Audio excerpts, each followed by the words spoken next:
I'm almost ready. 1 second.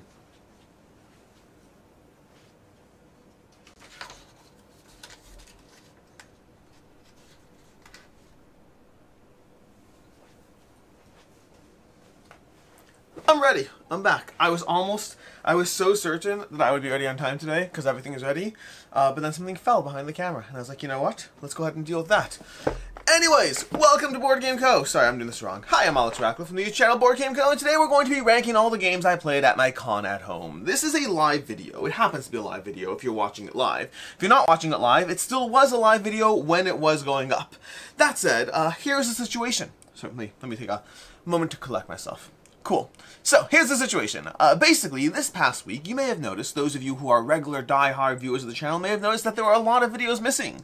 Basically, I think Wednesday was the last video this week, Thursday, Friday, Saturday, and I guess today's Sunday. Thursday, Friday, Saturday had no videos, no week in review, no anything else. There were a bunch of videos planned, but then the problem is, we had a friend come in. A friend came in from out of town, and we had a kind of con-at-home situation where we decided to play a whole lot of games. Everything you see on the table was played this past week. In fact, more games were played, but some of them I'm not counting for a variety of reasons.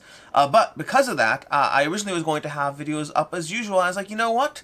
I'm going to enjoy my week off. I'm just going to enjoy my week off. It's fine. There will not be videos Thursday, Friday, Saturday, which is great in theory, but also I'm headed to UKGE in a week and a half. A week and a half, dear Lord. It's like 10 days, 9 days till I leave, I think. Yeah, I leave next Wednesday, I think. So 9 days-ish. 10 days. 10 days till I leave, which means we'll see how the next, week goes in general.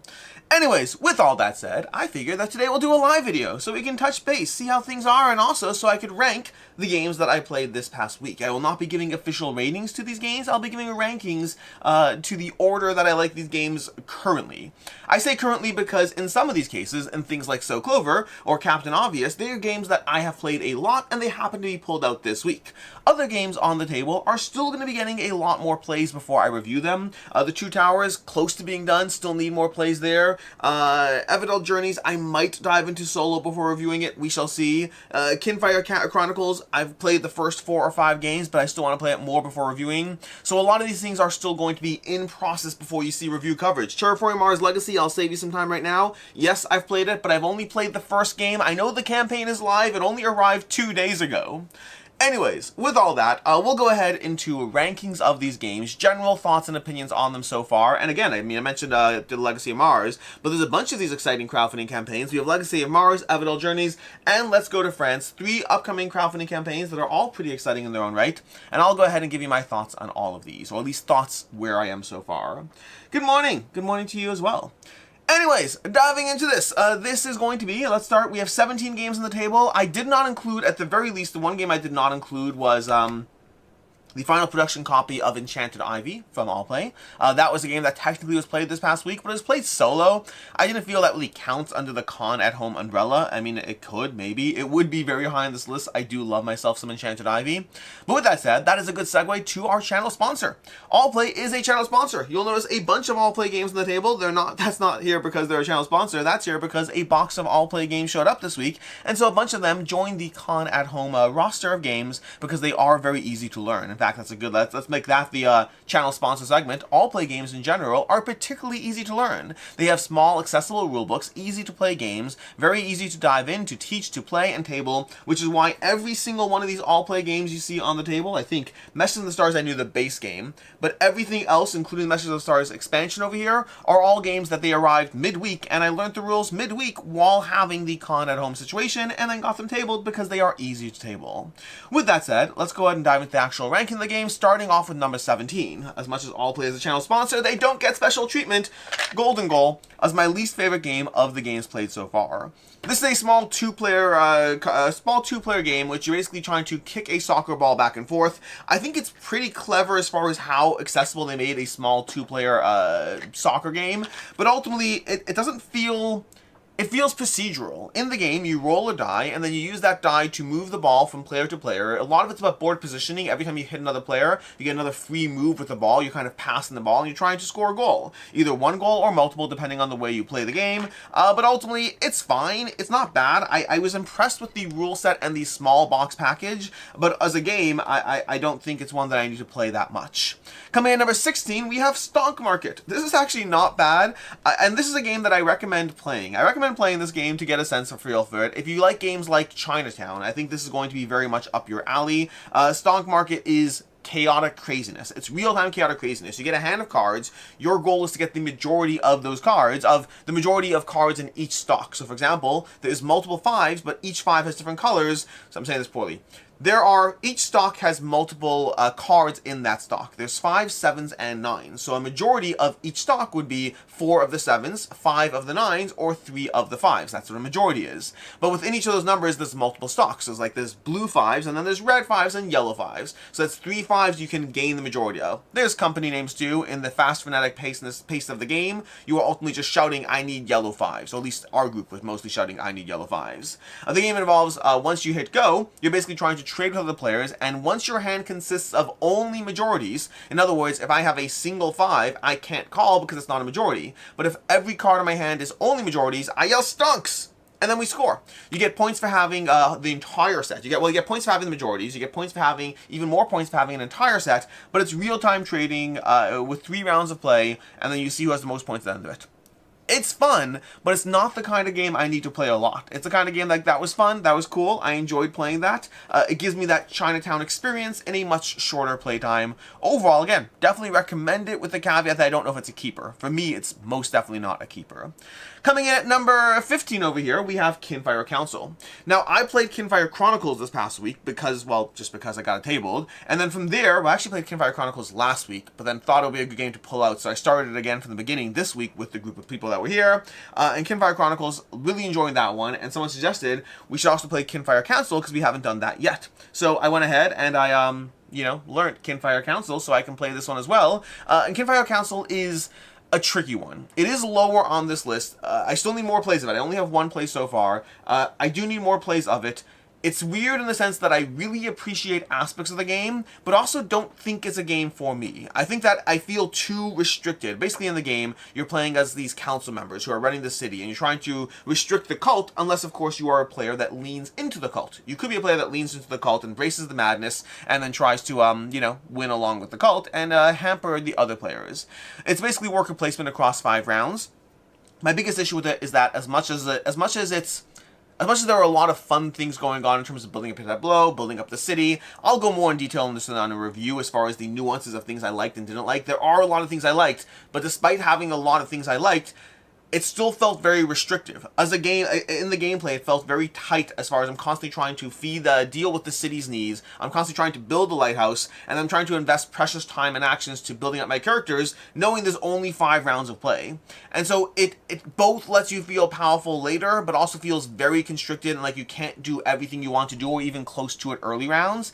And I think I both respect the gameplay, but as a player, I want to feel more cool in the things I do, and less like, I got that done. I've never liked tighter games, and this starts off tighter. It frees up in later rounds, but I definitely want to be able to do more as the game plays. Coming at number 14, we have Phantom Inc. Phantom Inc., another all-play game. This one's very cute. It gets a 10 out of 10 on vibes, but the gameplay is smaller than that. I like it. I'm not yet sure if this one's a keeper or not. I think it does get points for being different, but I have so many of these kinds of games, like, games that are basically word puzzles. And the game in Phantom Inc. is basically you are trying to communicate with your teammate by... Okay, there's 2 knowers, and there's 2, I'm not playing too much things and rings. There's 2 people who know the word, and then there's the team of people who don't know the word. So let's say I'm a clue giver, and let's say I know the word is umbrella, okay? As the guessers, you're going to submit questions. You have a hand of questions. You can't make up your own questions. You have a hand of questions. You choose, okay, I'm going to pick these questions because I think they're good for the clue. You don't know the clue. You know nothing right now. Starting off, blank slate, you know nothing. So you grab 2 clues, and you say, what material is it? That's one question you ask. The other question you ask is, what is its primary purpose? Okay, And so then I have to spell out an answer to you as the mystic. And you're doing a little Ouija board over here where you try and spell it out. You don't need that. That's just for vibes. But ultimately, you sit there and spell out the word, and you say, oh, like I pass back a question. So I'm going to answer what's the primary purpose, okay? And then I'm going to spell out protection. Maybe that's the right answer, maybe not. So I go P-R-O-T-E-C-T, and then my teammate says stop. They might have a vibe of the word I'm going for. The other team knows the word that I've spelled so far, so I may have spelled protect. That's it. And they think protection, protector, protect. Like maybe they can figure out, maybe not. But one team, my team, knows the question and the word I've spelled so far. The other team knows the word I've spelled so far. Both of them might be wrong about what I was actually spelling, but they're gathering information. My team has more knowledge because they asked the question. But then the other team gets to ask a question. You go back and forth until a team wants to submit a guess, and then you can submit guesses to the mediums. So it's basically clues with a degree of trying to puzzle things out. I think it's a slightly unique take on the general genre of, word games and guessing games and figuring things out. Points for cleverness and being different. Not my favorite amongst the wide variety of word games out there, but it might be different enough that it has a place. I haven't decided yet. Had a few plays of it so far. We'll see where it goes. Coming in at number 13, we have Captain Obvious. I like Captain Obvious. This is a pretty fun game. I've always enjoyed Captain Obvious. It's one of those games that I do look at and wonder if it is sticking around. But for right now, it has. My daughter asked to pull it out this week, and so we played it because, well, she wanted to play it, and I enjoy playing it. The general premise of Captain Obvious is you're trying to construct a sentence that is so obvious that you cannot stop the sentence from being understood perfectly, no matter which word you remove. So you're trying to remove a word. You basically come up with a sentence, and then, well, you have a word you have to include. So you roll a die, and you have to include the word umbrella, okay? Then you roll a die. Well, yes, that comes from a card. Then you roll a die, and you have to do a 6-word sentence that has the word umbrella. And so then I have to construct a sentence. Maybe I come up with, an umbrella protects you from rain. Okay, that's 6 words. An umbrella protects you from rain. And you can't cross out the word umbrella. Then I pass to the next person. They can't cross out umbrella. They have to cross out any other word. If they cross out rain, an umbrella protects you from blank, well, that's going to be obvious. So that's not going to help you. Oh, wait, the word is umbrella, right? I could have done an umbrella blanks you from rain. Maybe that one's not bad. Protects you because blanks you from rain. It could have been shelters from rain. The goal is to cross out a word that then the other players have to figure out the word that was crossed out. And so that's basically the puzzle. You're trying to be super, super obvious. I like it. I enjoy it. It's a regular game. It's number 13 on the list. Coming in number 12, we have Rise of Queensdale. Rise of Queensdale, kind of hidden down here, but Rise of Queensdale is a legacy game that I played a long time ago and was one of the main goals of the games being played this week, with a small caveat that it did not get finished. I assume we'll finish it at some point. We got maybe 10 plays deep into it. It is a 17 to, 15 to 18 plays. It is variable. It's not a fixed number of plays, but I'd say it's 15 to 18 plays. We got maybe 10 plays deep, so we still have more to go. But honestly, I think the group saw enough of it that the question is, when are we going to be together again to continue playing it? I don't know, but the copy will stick around until that happens. I've played the whole thing before, so I enjoy the process. I like Rise of Queensdale. You're building yourself up. If you've played games like Charterstone, I think Charterstone wins on vibes, but I like the gameplay of Rise of Queensdale a bit more. But you're over multiple rounds. You're trying to build up how well you can score points, with the ultimate goal being winning 70 points in a single game, which is hard because the first games you're trying to win 10 points, so you really need to escalate how much you can do and what scores you points in the game. I like it. It's accessible. It's fun. Random fun fact happened to be at Half Price Books this week. This is not a common game anymore. Saw an in-stream copy at Half Price Books on the shelf with the group of people that we were playing this copy with, and we were like, that's insane. Like, I bought this 2 years ago at Dice Tower East used just to have a copy because it's not available, and found a copy this week with the group that we wanted to play it with. Anyways, that's Rise of Queensdale coming in at number 12. I think it's a little low on the list. I think the types of games. When I played Rise of Queensdale, it was one of my first Legacy games. I had played it shortly after Pandemic Legacy for the first time, and I think I liked it a lot more back then. As it stands now, I'm still happy to play it. We kind of had a vote halfway through the week, like, okay, we can focus on finishing Rise of Queensdale, or we can focus on playing a lot of games. How do we want to handle that puzzle? And we decided to focus on playing a lot of games, so Rise of Queensdale is, still going to be finished at some point. Probably, maybe. Coming in at number 11, we have a Message from the Stars with the new expansion. Again, I'll have coverage for a lot of the games. In fact, I'll call this out right now. The games that you can expect coverage on the table over here are Evidel Journeys, Legacy of Mars, Kinfire Chronicles, Triangulation, the Stonks and Golden Goal, Lord of the Rings Two Towers. I still haven't reviewed this. I need to review that. Kinfire Council, Rise of Queensdale, probably not now. I'd want to finish it again before I review it. Wondrous Creatures, kind of. I'm not even sure if I'm allowed to say things. There's new content for Wondrous Creatures, I'll say that. I'm not going to get into more, but that's not on the table. Let's Go to France, you expect content on, and Message from the Stars, specifically the new expansion. But anyways, that brings us back to number 11 over here. Message from the Stars, I need to play more with the new expansion, but I got 2 plays of it in this past week. Message from the Stars is a cooperative or competitive game. It's either team mode or co-op mode. I like both. I don't know which one I prefer. I do think that the player count is more accessible. You can play at 2 or 3 players on team mode, and cooperative mode, on cooperative mode, and then competitive mode needs like 4. So that definitely gives it more range as far as where you can play it.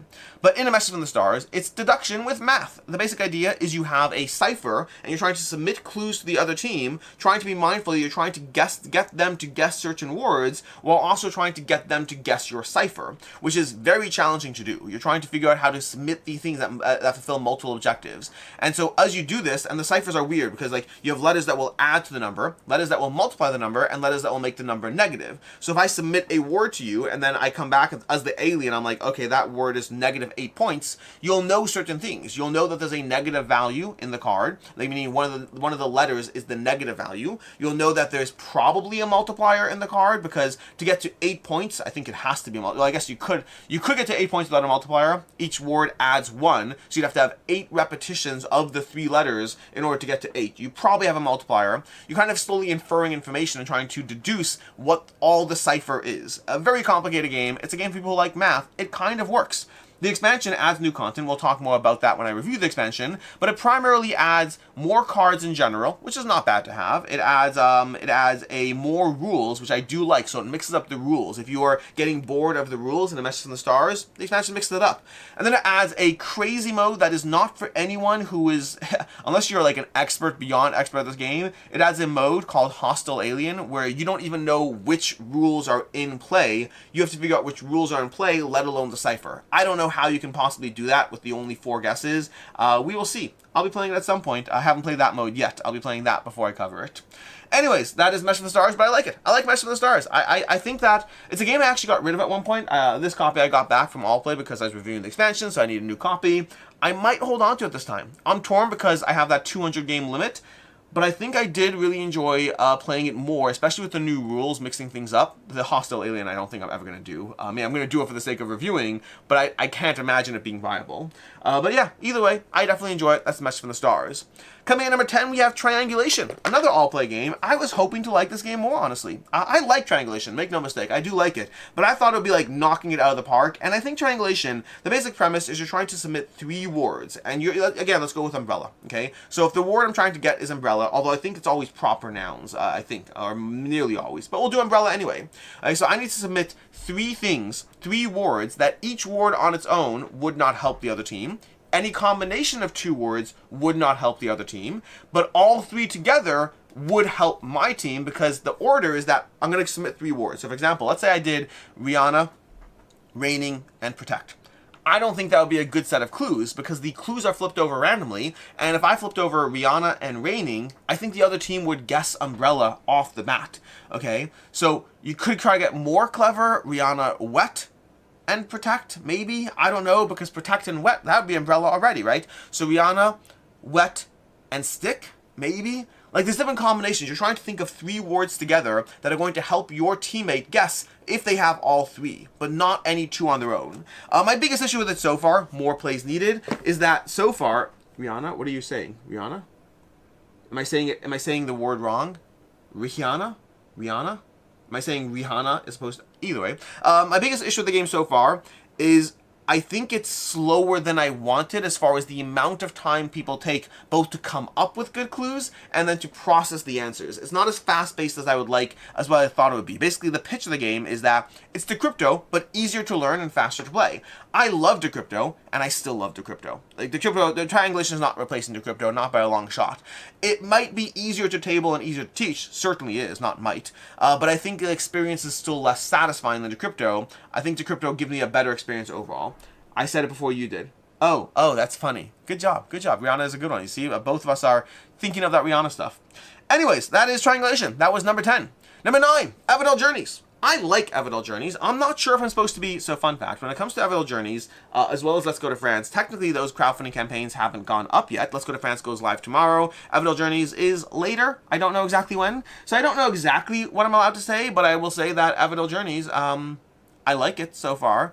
It's basically I think Faraway meets, Faraway meets Let's Go to Japan. I don't even know. Let's Go to France over here. Think Faraway meets Let's Go to France. That's basically what Evidel Journeys is. It has aspects of both, and those are both games that I love. I very much enjoy Evidel Journeys. I think I enjoy Faraway and Let's Go to France more than Evidel Journeys, but I think I have room for all three in my collection. They're basically all progression games, so you're going on this journey, building things up as you go. So Evidel Journeys, you're building up cards. You're going through 3 rounds of play. Each round you get 5 cards, and you're trying to score as you go, but you score for the things you've visited already. So again, if you've played Let's Go to France or Faraway, that kind of makes sense, except Faraway is obviously in reverse order, but the same principle applies.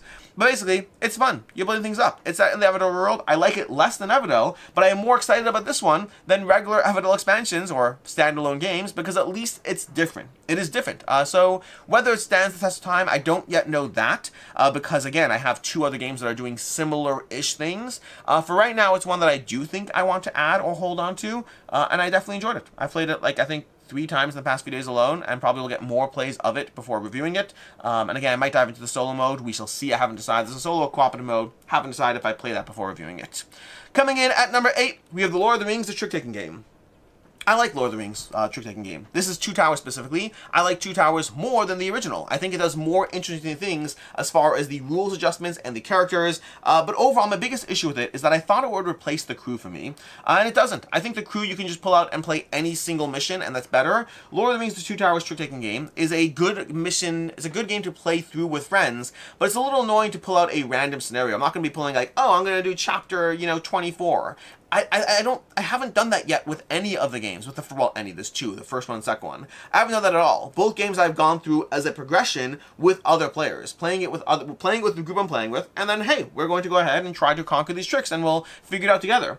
And I think that's the vibe I have for this one in general. It is a fun campaign-esque, again, it's technically not progression, like, you're not developing as you go. You could pick any mission and just play it with the rules in place. So it's scenario based more so than it is campaign or legacy. But I think I treat it as a campaign game, which makes it less likely to be tabled outside of that dedicated group. So it has limitations to it. But the gameplay overall, I really enjoy. I like the world of Lord of the Rings. I like the gameplay of the crew, and this merges the two with the small aspect that is less likely to be pulled out for a single shot experience, at least with myself. Let me know if you feel differently, because I am curious. Like, if you play the first one or the second one, do you just pull it out and play a random scenario, or do you play through it as a specific progression?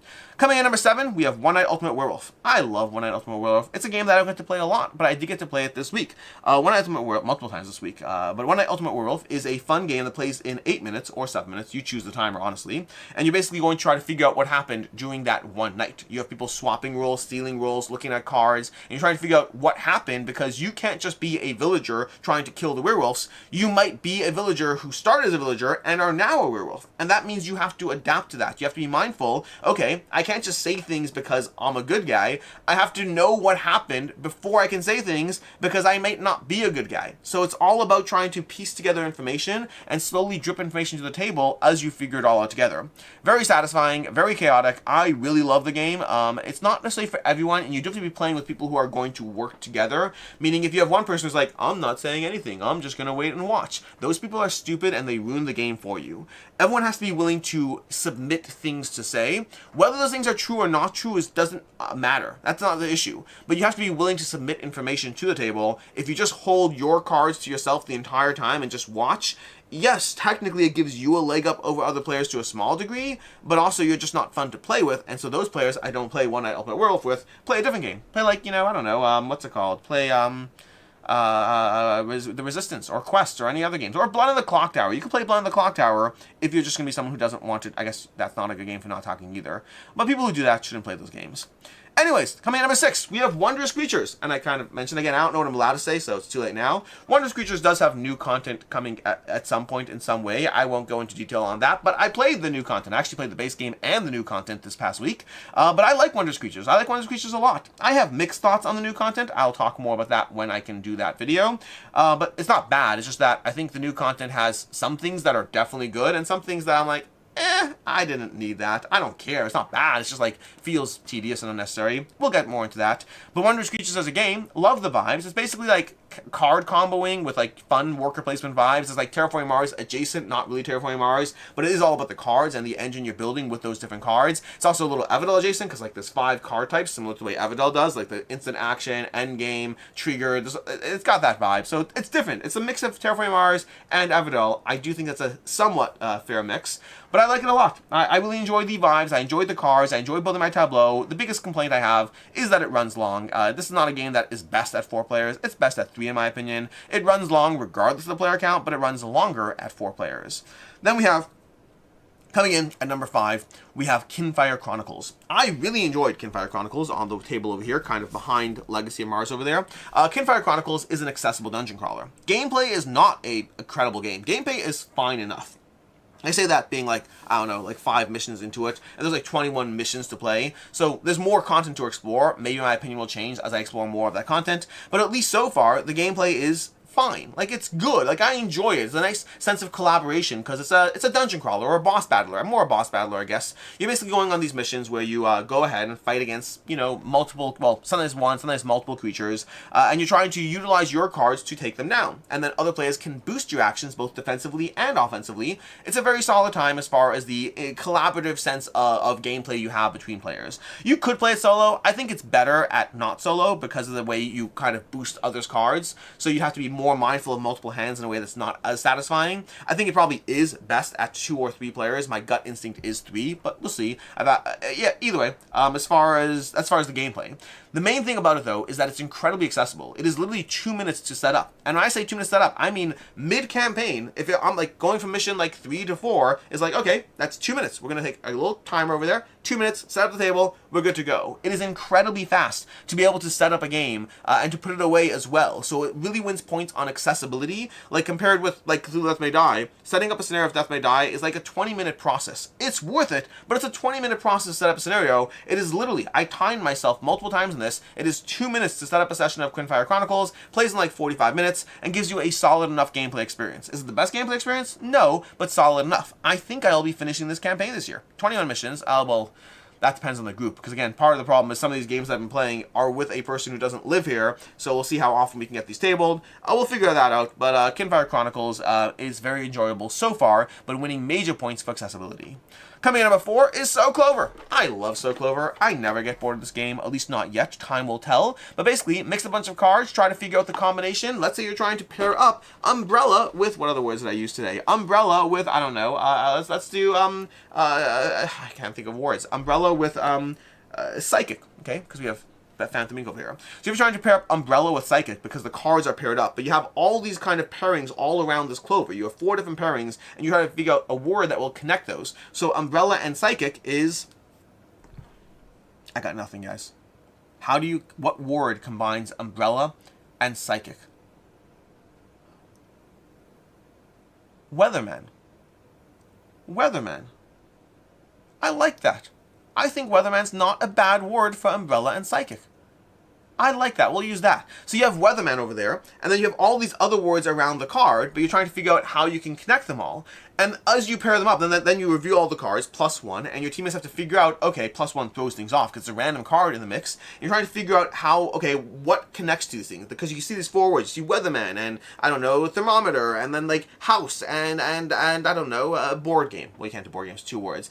Food, okay, whatever it is. And then you have to try to pair those things together, trying to think through Forecast. Forecast is better than Weatherman. I agree. Umbrella and Psychic. Forecast. Forecast is definitely better. Anyways, that's basically the game. I love the vibe of what it's going for. I find it so satisfying, so puzzly. It's cooperative. It has really replaced Codenames for me. Over time, So Clover has replaced Codenames. I still love Codenames. Still happy to play it. Still want to own all Codenames. And Codenames Duet, I think for 2 players is still better. But I find I just pull out So Clover so much more frequently than Codenames, much as I still very much do love Codenames. Coming in at number 3, Terraforming Mars Legacy, the Legacy of Mars. It's not Terraforming Mars Legacy. It's specifically not a legacy game. It's a campaign game that basically sounds like it's a legacy game and uses the word legacy in the title. That's not confusing at all. The Legacy of Mars. This game arrived like 2 days ago. I played it once, yesterday. So I only have one play so far. In this box, I have 4 games because this legacy game, this campaign game that plays out across 7 games really comes in 2 parts. I said that I can't see that because the heart thing's in the way. Whatever it was. I said that, scroll down, I won't, let me do it. I said that something as you said, Weatherman. So I have 4 games in this box. I will be playing through all 4, and I'll be giving you my thoughts on it, and those plays are probably happening soon. Like, I'm probably playing it tonight, and then tomorrow night, and the night after, because the campaign for Legacy Mars is live now. I got this game late into the mix, so, I can only talk about it late into the mix. But anyways, in the Legacy of Mars over here, the basic idea is it's Terraforming Mars with progression. I'm not going to spoil anything now. I don't even know what they've said on the campaign page yet. I do know they've said on the campaign page there are multiple planets. So I know that. Past that, I don't know what else there is. But I'll say that the first game is not super different from regular Terraforming Mars. So I loved playing this so far. I absolutely loved it, but I loved it because it's Terraforming Mars. Based on the first game alone, I would say do not buy this. Play Terraforming Mars as is, based on the first game alone. I will have thoughts later. Because the first game is basically 95% Terraforming Mars, with 5% of rules, changes, and adjustments, and things that slightly mix things up. And again, I'm not going to go into detail because I want to like spoil your experience if you're looking forward to these changes, and I don't know what's public yet, but it's a small rules adjustments. Like, oh, this works that way. Now you start with a Terraform rating of 25 instead of 14. Like, small changes as far as just the details of the game. There are some new mechanics, new elements, but they are very, very minor. If I was telling you what I think after one play, I would say play Terraforming Mars. That there's no reason to get this. This is like having a different map in Ticket to Ride. Sure, there's differences, but not really. But again, we'll see we'll see how my opinion changes as I actually dive further into it. I think the first game is kind of just dipping your toes into the experience, dipping your toes into the water. I will say points against it in the sense that for a game that is not cheap and only 7 games, there's only 7 games in this campaign, I will say having the first experience already be basically Terraforming Mars, it is a pro in the sense that it's much easier to dive into as a Terraforming Mars player. You're like, oh, read a few differences, dive straight into it. It's a con in the sense that there's only 7 games and it's not cheap, and again, you could replay it, so that's not an issue. But that does mean that like as only 6 games are meaningfully different, and I don't even know if they are meaningfully different because I haven't played them yet. So I'll have a lot more thoughts for this later. Another live video, yes, I'll have a lot more. I said that before you said Weatherman. You're on point, Meg. Anyways, yeah, Legacy Mars. I will have more thoughts for you probably in a matter of days, okay? Like, I don't think a video can go up on Tuesday. That might be too soon. But maybe Thursday, because I need to play, again, 3 more games. Maybe Thursday I can have a video for you. If not Thursday, Saturday is going to be the latest for it. Room and board, anything to go with? Oh, well, if the room and board video is anything to go with, Legacy of Mars is a giant scam. So, Lee, fun fact. We'll do a little tangent on this.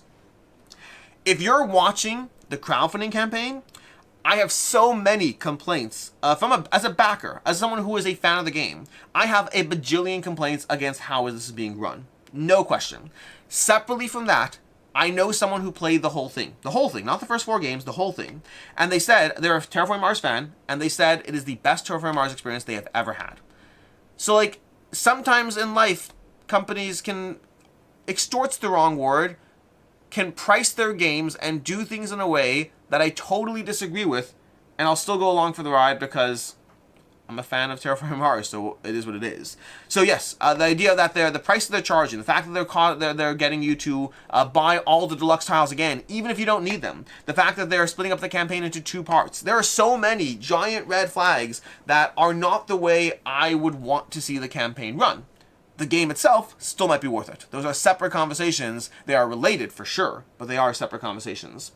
Anyways, coming in number 2, we have Let's Go to France. I love Let's Go to France, which, by the way, if you watched my Let's Go to Japan video, you might be surprised by this. Let's Go to Japan, to me, was a 3 out of 5. It's an okay game. There's nothing wrong with it. I enjoy it. Let's Go to France is amazing. Full review coming tomorrow. Already filmed the review, but it's a game that we dove into this weekend because it's a fun game. It's a lot of fun to play. I really enjoy it. There are small differences between the base Let's Go to Japan and Let's Go to France. Small differences. But those differences make such a huge difference. I love Let's Go to France, and I like Let's Go to Japan. I will go into more detail on this on my review, which I believe goes up Tuesday. You can check that out. And the gameplay will be going up mid-campaign as well. But I am a huge fan of this game. I cannot sell you enough on the fact that I I'm just here for it. I didn't think I would be because it's just another flavor of Let's Go to Japan, but for whatever reason, those small changes make a huge difference. We shall see.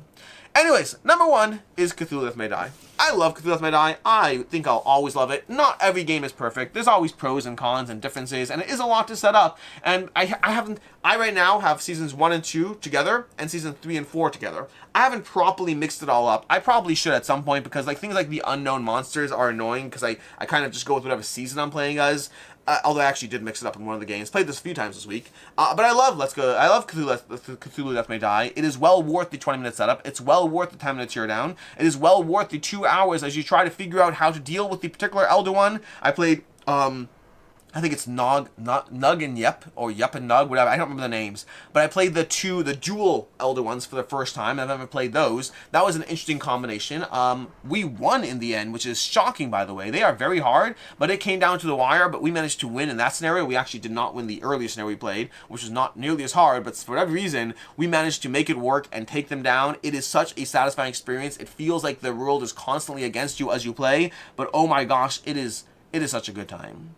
And that's basically it. Those are the 17 games played over this past con at home weekend. Like it was a full week. It was like, 5 days, 6 days. Playing a lot of games. Birth and Question. Birth and Question. I don't even know what that means. Like, I got nothing. Anyways, those are the 17 games we played over this past week, and that's today's video. A ranking of the games played this past week, as well as a tease of upcoming reviews to come, because all of these games, not all these games, the ones I told you earlier, are going to be in dedicated review coverage, and some of these are upcoming crowdfunding campaigns that are pretty fun. Let's Go to France, Evidel Journeys, and currently Legacy of Mars those are all crowdfunding games. Anyways, until next time, I'm Alex Radcliffe from Board Game Co. I hope you enjoyed this video. Thank you for joining me here Sunday morning, and as always, and until next time, I hope you have a good one.